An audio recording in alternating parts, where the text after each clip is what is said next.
de cannibalisme et d'outrage se répètent. À Bicêtre, qui fait partie de l'hôpital général, on massacre 33 enfants, dont on fait un tas. À la Salpêtrière, on libère les jeunes filles jolies, on les retrouvera à la sortie, et on viole toutes les petites filles d'un dortoir. Ensuite, on fait sortir les prisonnières une à une et on les massacre. Je n'ai pas le chiffre du massacre des prisonnières. Ce sont les massacreurs qui décidaient en fonction de ce qu'ils trouvaient comme raison de les avoir enfermées.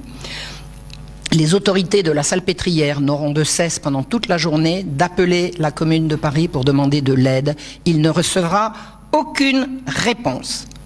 La Commune lance un appel au meurtre généralisé dans tout le pays pour faire la même chose aux quatre coins de la France, au nom du droit des peuples à se venger. On accuse les victimes, ceux qu'on vient de massacrer ou qu'on est en train de massacrer, d'avoir voulu égorger le peuple. Tous les appels à faire cesser le massacre seront vains. Il faut que la justice dite populaire se fasse. 1500 innocents vont être abominablement hachés vivants.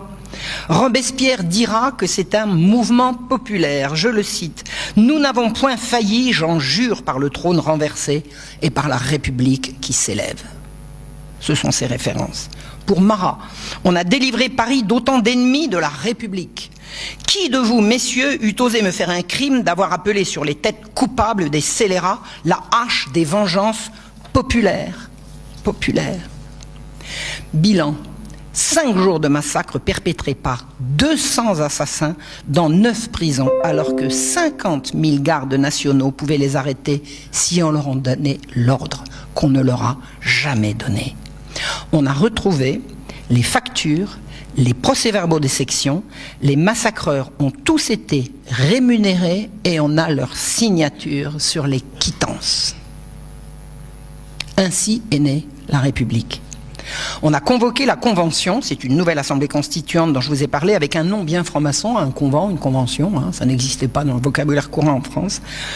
Dès le 10 août, on l'avait convoqué. Et on a supprimé la notion, pour faire démocratique, on a supprimé la notion de citoyen actif ou passif, c'est-à-dire riche ou pauvre, précédent, et tout citoyen de 21 ans pourra voter, à la condition que il soit un homme et pas une femme, alors que dans l'ancien système, dans les communes rurales, les femmes votaient, y compris dans les corporations.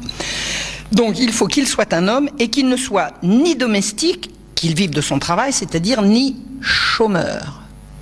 Ne pourront voter que les hommes ayant du travail et n'étant pas domestiques.